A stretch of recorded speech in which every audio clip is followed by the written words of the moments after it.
Hem obert la Torre de Torrent, que és un dels edificis més emblemàtics de la ciutat, per a tots els torrentins i torrentines.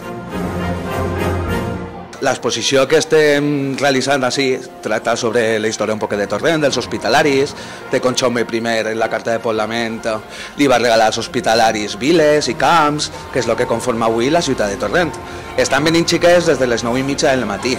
Han vingut de diversos col·legis i venen superil·lusionats, i el que més li s'agrada bàsicament és el teatret, en l'escena d'amor de Carmesina, li s'agraden les xiquetes i les mestres i també superencantades. Pels matins estem oferint visites guiades a tots els xiquets i xiquetes i per les vesprades també està oferit per a totes les persones que vulguin vindre. Anime a tots els torrentins i torrentines que vinguin a veure l'exposició i a conèixer els seus orígens i la seva història.